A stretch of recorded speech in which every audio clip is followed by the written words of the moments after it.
Bonjour tout le monde, bienvenue sur Radio Pastaga 83. Ce lundi, je consacre les infos ovales aux résultats du week-end et ils sont nombreux.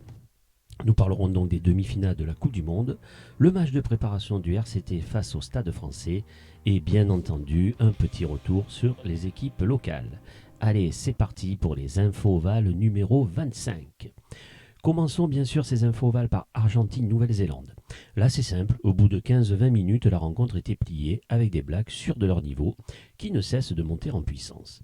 Ils ont inscrit pas moins de 7 essais face à des Pumas dépassés dans tous les deux compartiments du jeu. Les Blacks ont donc confirmé leur étiquette de favoris de la compétition et tenteront donc de ravir une 4e Coupe du Monde. Elle est loin la défaite en match d'ouverture face aux Bleus, ils ont vraiment réagi en champions depuis. On pourra toutefois regretter le tirage au sort effectué 3 ans avant la Coupe du Monde qui a donné cette affiche. Quoi qu'il en soit, les Blacks se sont donné le droit de défier les Box en finale.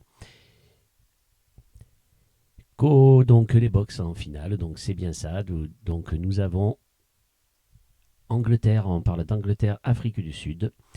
Comme face aux Bleus, les Box ont eu toutes les peines du monde à se défaire d'Anglais, avec un jeu plus que restrictif, mais ô combien efficace, du moins jusqu'à la 78e, et cette pénalité qui, là aussi, fait couler beaucoup d'encre. Car oui, notre désormais nouvel ami, l'arbitre Ben O'Keefe, qui, comme le disait, ne fait kiffer personne du côté de l'Hexagone, ne passera certainement pas ses prochaines vacances en Angleterre. Plus sérieusement, il va falloir réellement se pencher sur ce problème récurrent d'arbitrage, si l'on veut ne pas filer tout droit vers la perte de notre si joli sport. Quoi qu'il en soit, le 15 de la Rose, emmené par un très bon Owen Farrell, a failli créer la surprise et filer une nouvelle fois en finale. Le sort, ou plutôt le sifflet de l'arbitre, en a décidé autrement.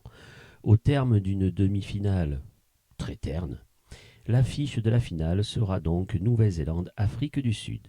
La petite finale opposera donc l'Argentine à l'Angleterre.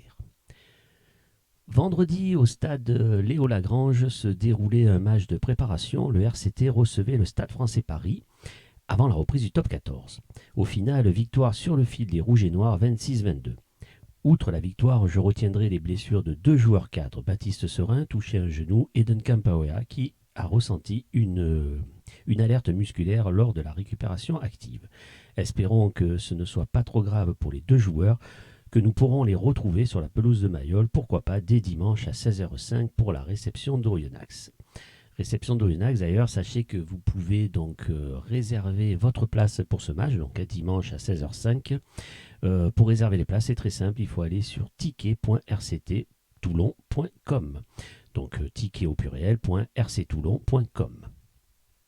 Enfin, pour terminer, voici quelques résultats donc, de nos équipes locales. Donc, je commencerai par le résultat de Pierrefeu, qui malheureusement s'est incliné à domicile face au Bossé 17-15. Nous en parlerons avec Joubi dans la prochaine émission 100% Joubi.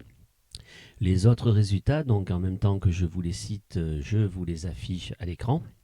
Nous avons donc hier Carqueran-Lacroix qui s'est défait de Périgueux 17-10. Et se trouve 10e au classement, c'est en national.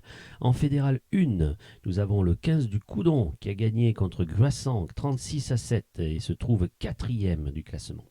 En fédéral 2, c'était la 5e journée. Saint-Raphaël-Fréjus s'est incliné d'un petit point à domicile face à Voiron 28-29 et se trouve 9e au classement.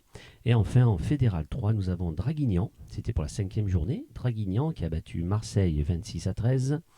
La Vallée du Gapot qui a gagné à Île-sur-Sorgue 25-31 et le Mourillon qui a perdu au SPUC Marseille 26-15. Nous avons donc au classement de cette Fédérale 3 en tête Draguignan avec 20 points, le Mourillon est 6e avec 9 points et la Vallée du Gapot est 8e avec 7 points. Voilà, chers amis, les infos ovales sont maintenant terminées. Je vous souhaite donc de passer une belle journée, portez-vous bien et à très vite. Et n'oubliez pas la reprise du top 14. Ciao, ciao.